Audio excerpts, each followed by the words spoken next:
देश न्यूज में आपका स्वागत है। मैं हूं आपके साथ धर्मिष्ठा और आप देख रहे हैं हमारा खास कार्यक्रम चक्कर राजनीति का। ऐसे समय जब सार्वजनिक क्षेत्र, समाज, जीवन और खासकर राजनीतिक फलक से स्वस्थ, आदर्श और श्रेष्ठ चीजों का बड़ी तेजी से लोप हो रहा है, संत उमेशनाथ जैसे व्यक्ति का एकाएक चर्चा में आना शुभ संकेत माना जा सकता है। 60 वर्षीय उमेशनाथ महाराज को भारतीय जनता पार्टी ने राज्यसभा चुनाव में मध्य प्रदेश से अपना उम्मीदवार बनाया है और उनका संसद के उच्च सदन में पहुंचना निश्चित है। संभवतः देश और मध्य प्रदेश के इतिहास में यह सबसे पहला वाकया है जब विशुद्ध सामाजिक, धार्मिक और आध्यात्मिक क्षेत्र के व्यक्ति को सीधे चुनावी राजनीति में उतारा गया हो। भारतवर्ष और इस सूबे में कई ऐसे व्यक्तित्व रहे हैं, राजनीतिक दल जिन्हें लोकसभा, राज्यसभा और विधानसभा चुनाव में अवसर देते रहे हैं। भाजपा तो इस मामले में अव्वल रही है। रतलाम जिले की जावरा तहसील से ताल्लुक रखने वाले उमेशनाथ को बाल योगी के नाम से कहीं ज्यादा जान और पहचाना जाता है। महात्मा गांधी के सर्वाधिक प्रिय वाल्मीकि समाज के अति साधारण परिवार में जन्मे उमेशनाथ महाराज ने दर्शन शास्त्र में मास्टर्स डिग्री उत्तीर्ण की है। वे अपने जीवन काल से ही संन्यास की अवस्था में चले गए और वाल्मीकि समाज के धर्म गुरु स्वामी सोहनदास के पद चिन्हों पर चलने लगे। अवंतिकापुरी यानी आज का उज्जैन और युवा अवस्था में उन्हें अपने पास खींच लाया। उनके निर्विवादित क्रियाकलापों और सादगीपूर्ण आचरण की ये वानगी थी कि उज्जैन में शिप्रा नदी के सबसे मेले और उपेक्षित ऋण मुक्तेश्वर घाट क्षेत्र में श्री क्षेत्र वाल्मीकि धाम की स्थापना हुई। धीरे धीरे इस स्थान की कीर्ति में बढ़ोतरी होने लगी। 1990 के दशक में जब राजा के नाम से मशहूर तत्कालीन मुख्यमंत्री दिग्विजय सिंह इन्हीं उमेशनाथ महाराज को दंडवत प्रणाम करते थे तो तथाकथित कुलीन समाज के लोग दांतों तले उंगलियां दबा लिया करते थे। प्रकारांतर में देश और प्रदेश में सत्ताएं बदलती रही और नए राज्यों का उदय भी होता रहा, मगर उमेशनाथ महाराज का अटूट संकल्प अविरल चलता रहा। मध्य प्रदेश, छत्तीसगढ़, राजस्थान, उत्तर प्रदेश, हरियाणा सहित 8 राज्यों के सरकारों ने उनके अवदान को महत्व देते हुए उन्हें अपने अपने प्रदेशों में राजकीय अतिथि का दर्जा प्रदान किया। इसके पीछे सत्ताधीशों की सोच कदाचित ये रही होगी कि लंबे समय से तिरस्कृत अपने ही एक प्रमुख अंग के लोगों को मान सम्मान दिया जाए। उज्जैन वासियों के बीच अपने मर्यादित कार्य व्यवहार और संतुलित वचनों की वजह से आदर और श्रद्धा का स्थान पा चुके उमेशनाथ महाराज को आरएसएस और भाजपा के रणनीतिकारों ने लपक लिया। 2016 के सिंहस्थ महापर्व के सर्वाधिक चर्चित इवेंट्स में वाल्मीकि धाम के पार्श्व में बहती भयंकर प्रदूषित शिप्रा नदी में हुए दलित स्थान का जिक्र बार बार होता है। विशिष्ट प्रकार के पेय ग्रहण करने वाले सत्ता और संगठन के सूत्रधारों सहित कई स्वान मध्यन्य, आचार्य महामंडलेश्वर और अखाड़ों के मठाधीश उस समय फोटो सेशन करवा रहे थे। काल के अखंड प्रवाह यानी कि सूर्य, चंद्रमा और पृथ्वी और उनके अवयवों के बीच लगातार अपना अस्तित्व रखती और संपूर्ण ओज और तेज के साथ उत्कर्ष का घोष करती इस उज्जैनी की धरा का बखान करने पर कारपोरेट और तमाम किस्मों के धंधों में लिप्त सरताजों को धूल, मिट्टी, गोबर दिखाई देने लगते हैं। इसी पृष्ठभूमि का गुणगान करते करते कई लोग बादशाह बन गए। समरसता की इस भूमि को अपने अस्तित्व से भी अधिक चाहने वाले उमेशनाथ महाराज की खड़ाऊ जब संसद में पड़ेगी तभी शायद चीजें सुधार की तरफ आगे बढ़ेगी। उज्जैन के वाल्मीकि धाम आश्रम के प्रमुख पीठाधीश्वर बाल योगी संत उमेशनाथ महाराज को भाजपा ने राज्यसभा उम्मीदवार बनाया।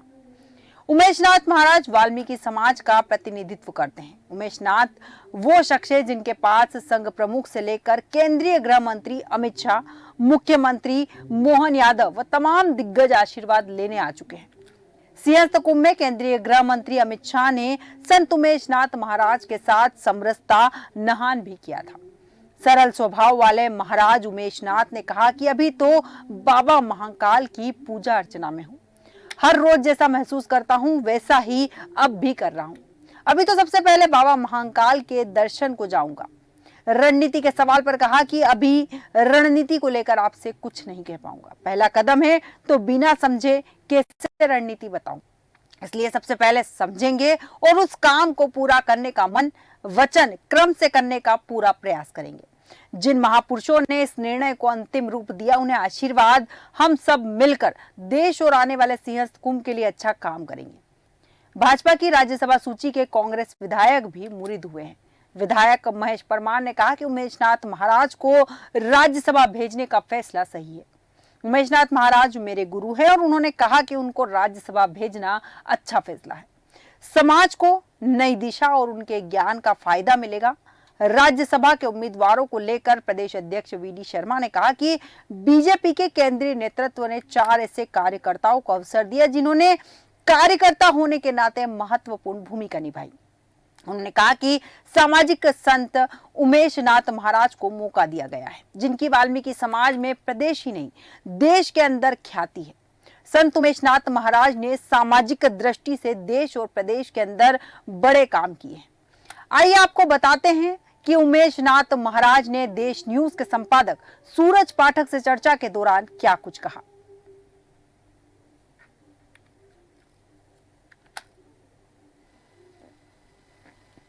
कि जब एक संत को कोई पद प्राप्त होता है तो वो उस पद की गरिमा को बढ़ाता है। मेरा यह प्रश्न राजनीति के परिदृश्य है कि जब किसी संत को राजनीति का कोई पद मिल जाता है, वो राजनीति में, सरकार में, संगठन में कहीं पर कोई पद उनको प्राप्त होता है, पद की गरिमा बढ़ जाती है। क्योंकि यह बात जो अभी चर्चा हुई कि मंडलेश्वर, महामंडलेश्वर, ये जो पद उन्हें मिल जाते हैं तो उस पद की गरिमा का अपना क्या हर्ष है, वह तो नेपथ्य में है। किंतु वास्तव में क्या संतों का राजनीति में आना, राजनीति में सक्रिय भूमिका निभाना सरकार के लिए, जनता के लिए और लोकतंत्र के लिए कितना हितकर हो सकता है?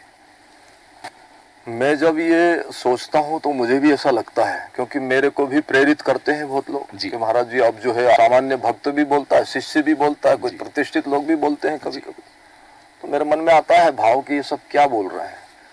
तो आप इस बात को देखना कि जब कहीं किसी एक पार्टिकुलर जगह पर, निर्धारित जगह पर अगर जैसे कहीं गंदगी होती है तो उसको एक झाड़ू लेके साफ करना पड़ता है। सत्य है ना? बिल्कुल। तो जब समाज में गंदगी होती है तब समाज के मुखिया जो होते हैं, पंच पटेल मुखिया, उस गंदगी को साफ कर देते हैं जी। ठीक है। और अगर कहीं देश में गंदगी होती है तो देशवासी उसको गंदगी को साफ करें। और अगर संत समाज में किसी प्रकार की गंदगी होती है तो धर्माचार्य उसको सफाई करें। और अगर राजनीतिक में गंदगी होती है तो जिस देश के उच्च कोटि के धर्मात्मा, उच्च कोटि का मतलब यह है कि जिसका विचार ऊंचा हो, जिसकी सोच ऊंची हो, सामाजिक समरसता उसमें समाहित हो, मर्यादा हो, संस्कार हो, सभ्यता हो, मन वचन कर्म से वो देश हित में कुछ काम कर रहा है, तो पक्की बात है कि उस राजनीतिक गंदी व्यवस्था को हमको कपड़ा लेकर के उस शीशे को साफ करना पड़ेगा, झाड़ू लेकर के उसको हमको सफाई करनी पड़ेगी। और अगर इस क्षेत्र में कोई धर्माचारी, चाहे मैं ही क्यों ना हो, अगर राजनीतिक क्षेत्र में जाता है तो उसको सबसे पहले अपनी धर्म नीति को अग्रणी रखना है। क्षमा चाहूंगा, आपकी बात बीच में काट रहा हूँ। आपने कहा कि वो दर्पण को साफ करना होगा, लेकिन कई बार ये चीजें सामने आ जाती हैं कि लोगों की भूल हो जाती है, सामने आती है कि वो कहते हैं कि उम्र भर मैं एक गुनाह अपने आप करता रहा, उम्र भर एक गुनाह मैं अपने आप करता रहा, धूल थी चेहरे पर मैं आईना साफ करता रहा। तो ऐसे लोगों को भी क्या सीख देना चाहेंगे आप? मैं ये समझता हूँ कि अपनी धर्म नीति को अग्रणी पंक्ति में रखना है। अपना जो जिस क्षेत्र का नागरिक है वो उसको पहले अग्रणी पंक्ति में रखना, उसके बाद फिर उस दूसरे आवरण को उसको देखना है। तो अगर धर्माचार्य अगर राजनीतिक में जाते हैं तो वो अपनी धर्म नीति से राजनीति को व्यवस्थित चलाने का लोकसभा में भी बोले, विधानसभा में भी बोले, और जहां भी जो पटल आता है, चाहे मेरे को ये बोलने का अधिकार मिला कि आज मैं देश न्यूज चैनल में आया तो इन्होंने मेरा साधु सन्यासी होने के नाते ये मुझे माला पहना करके सम्मान किया, प्रणाम किया। और लेकिन ये नहीं कि मैं सम्मान से अभिभूत होकर के मेरी साधुता खो दूं। तो मेरा जो सोच है कि खबरदार हो जाओ, होशियार हो जाओ और कान खोल करके सुनो कि इस देश को अगर सुरक्षित रखना है तो तुम सब लोगों को अपनी मर्यादा के साथ, संस्कार के साथ और अपने अधिकार के साथ अपनी बात को बोलना पड़ेगा। उसमें चाहे आपको निजी क्षेत्र में अगर हानि होती है तो उसको स्वीकार करो, नहीं तो उस क्षेत्र में जाने की कोई आवश्यकता नहीं। आगामी लोकसभा चुनाव के पहले भाजपा ने राज्यसभा के लिए संत उमेशनाथ महाराज को राज्यसभा के लिए प्रत्याशी का चयन कर एक बार फिर राजनीतिक हलकों को चौंकाया है। यहां भाजपा की राजनीतिक दूरदर्शिता साफ दिखाई देती है। अब देखना दिलचस्प होगा कि इसका कितना असर होता है, क्योंकि कांग्रेस भी उमेशनाथ महाराज की मुरीद है। हमारे आज के खास कार्यक्रम में इतना ही। बने रहिए देश न्यूज के साथ।